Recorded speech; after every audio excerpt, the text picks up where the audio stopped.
Communism should be banned, or at least that is the opinion of an Italian Conservative party that has proposed a bill banning communism and Islamism. You're against this, aren't you? I have some questions. Communist sympathiser. Right.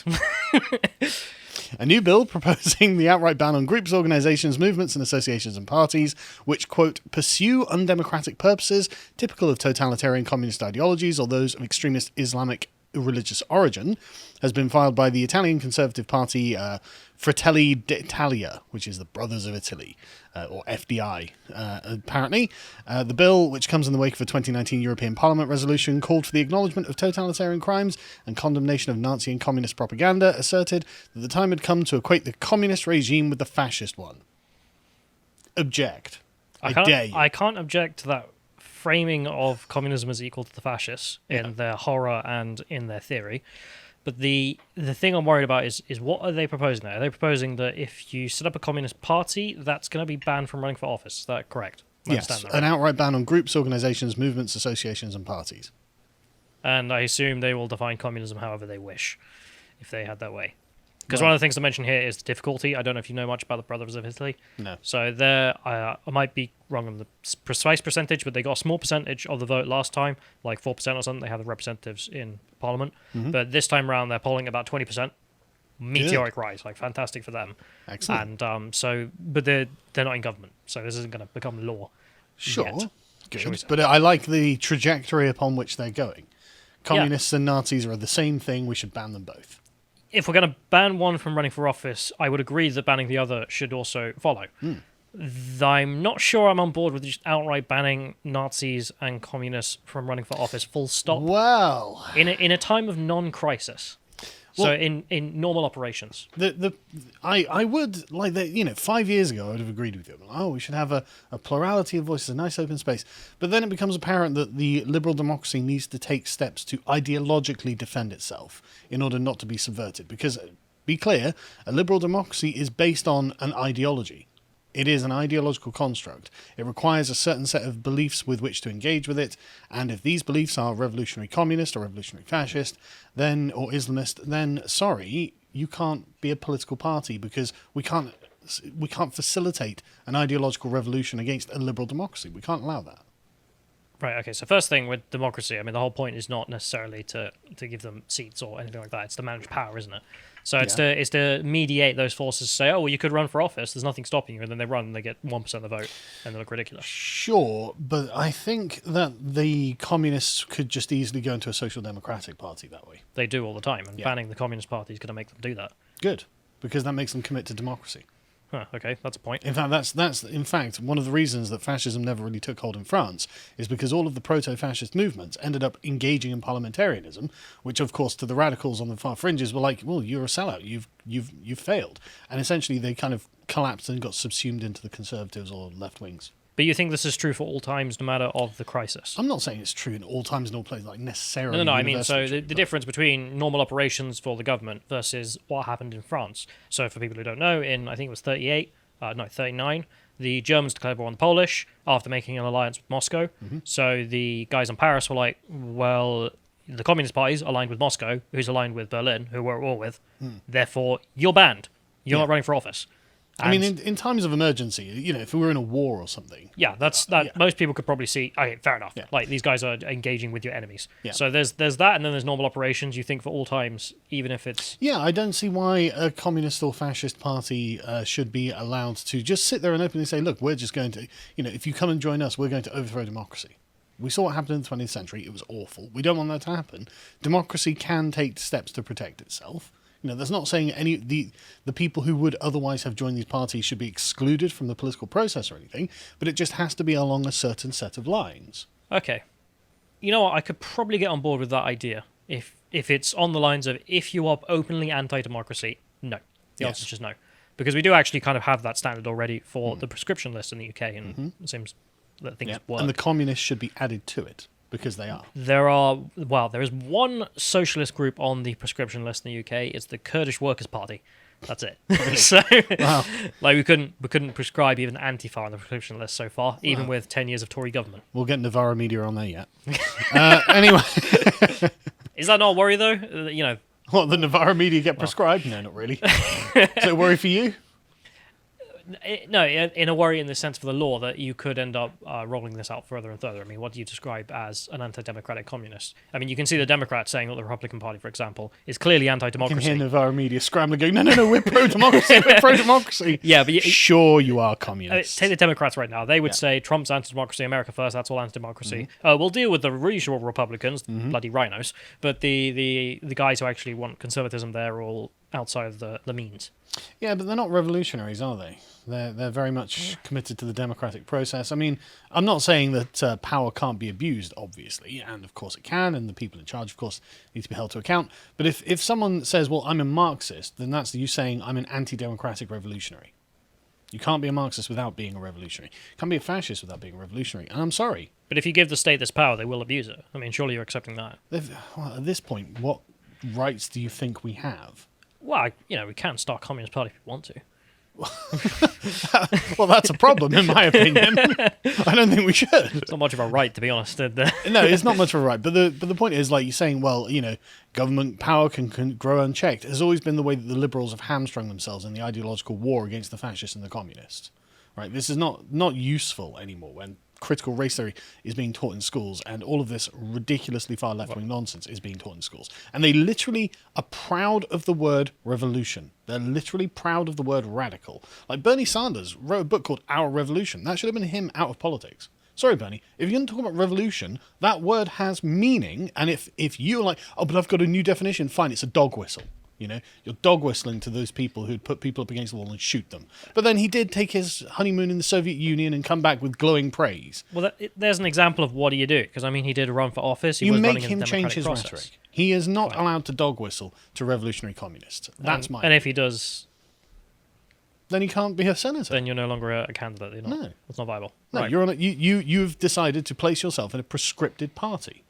Sorry, I know that people are like, oh, that's not very liberal. Well, don't make liberal democracy have to defend itself. Well, how do you explain what happened in France? I mean, the what are the options? the centre left or leftist party in France were the ones who banned the Communist Party from being allied with Moscow.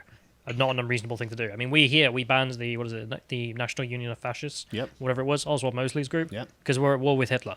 Yes, and that's the thing in my mind. Like he was a Remainer. Everyone get he was. I know. Oswald Mosley was a mad Remainer. He was insane. Yeah. So I mean, everyone can get bored on that with the war going on. There's a pressing reason there. But why in normal operations are you so, let's say afraid of them? Because this paedophile might not be touching my kids, but if I let him become a teacher and he's given access to a class of kids, I think he's going to touch one. That's why. If you give revolutionary communists access to the instruments of power in a liberal democracy, I think they'll try and subvert them. And because we have, at this point, looked so subverted by communists, I think that history's on my side with this. Okay. And your standard would apply same for all the theocrats, no matter what religion. Yeah, Islamists, fascists, of course. Kings? Well, we are a monarchy, so I don't think we can do that. We're the only ones safe from that. The Europeans, no king parties. Well, I mean, Denmark's Norway's a monarchy. The ones that aren't. Oh well, I mean, you can have a democratic constitutional monarchy. So, but then where do you draw the line then? Like if a king party. I mean, I'm not in favour of a king party, but I'm not saying that. Corvin Mickey, for example, the confederation. Maybe, yeah, sure. Maybe if you'd say an absolute monarchy, you could abolish that. You could ban that. Okay. In the same way that for totalitarianism, I mean, what's the difference? Like we should have a constitutional head, head of state. Yeah, I mean, it's hard to imagine in peacetime establishing a kingship, though, because usually this sort of thing is established via violence. All luck to Corvin Mickey, that's all I say. But I mean, who are you going to choose as the king? Corvin Mickey, man. But that's the point. But anyway, in America, of course, based Florida man has been doing a great job when dealing with the question of communism. He banned critical race theory from schools, and he wants them to teach that communism is evil. He went on Laura Ingram's show, and she was like, well, now you've signed legislation that requires kids in your public schools to be taught the evils of communism and totalitarianism. And DeSantis was like, yeah. See, that's easy to agree with. Don't teach communism in schools is glorious. Well, no, teach that communism is evil. Okay. What? God, I'm going to end up looking like such a communist simp at the end. Yes, you do. Right, yeah. so don't teach. So hang on. So he's not even suggesting that we come out and here's the Gulag Archipelago. Here's people being abused and made to go to the bathroom in the middle of Arctic temperatures. They are and some of the beaten evils of and communism. raped and all the rest of it and put into slavery. It goes on and on. Yeah. Not just show that, but you have to then also say communism's evil. Well, I mean, if it did that, why wouldn't you? But that's the thing. Like, I'm wondering, because saying that it's evil, right, I agree.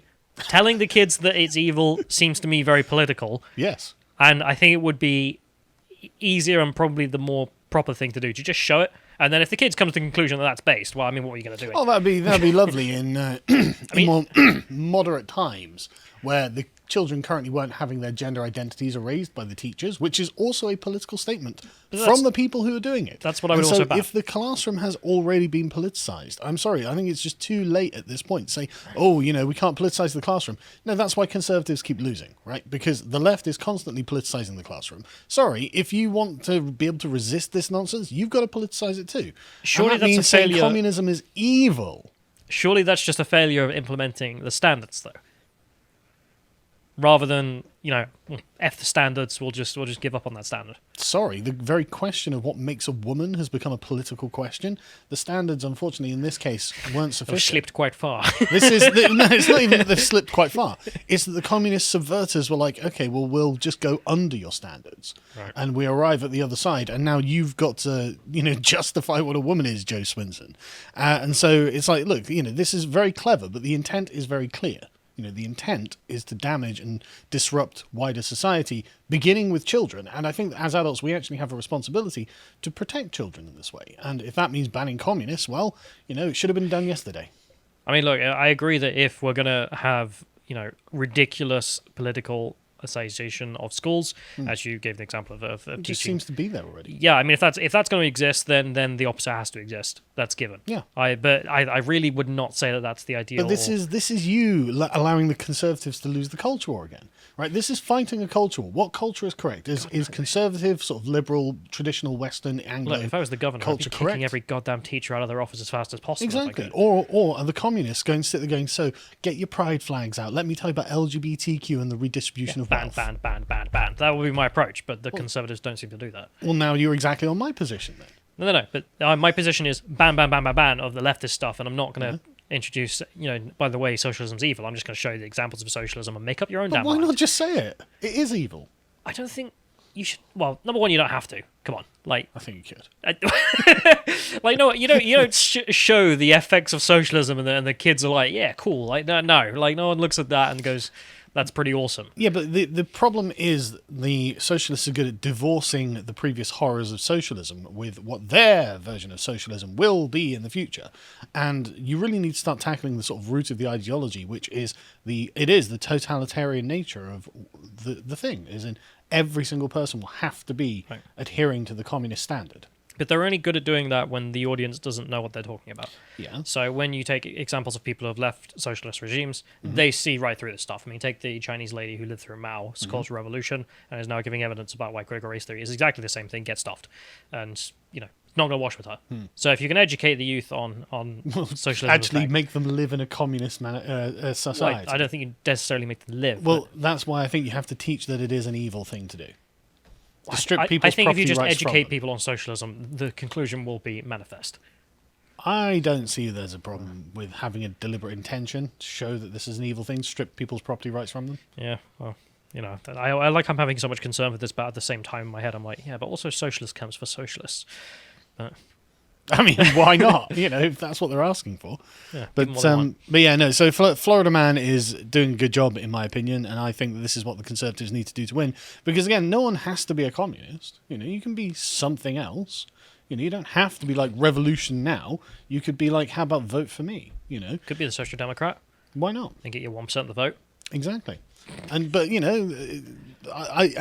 be one of the sort of forces in society that advocates for a certain sort of thing, because there should be a plurality. I agree, but the revolutionaries should be cut out completely.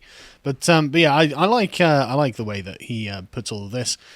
We're expanding that to include the discussions of the evils of communism and totalitarianism. So he's not saying communism is evil like I would. He's doing what you want. It's like, look, we're going to show what communism did. Based Florida man. Exactly. We're creating a patriot museum, a patriot library, and we have stories of Floridians who have fled communist regimes. So he's doing exactly what you want. Yeah, then I have no complaints. Yeah, well, he's not going as far enough for me, but what are you going to do? But he says, I think it's important that we get this in the classroom and provide an honest assessment of what this totalitarian ideology has done for the last 100+ years. Perfect.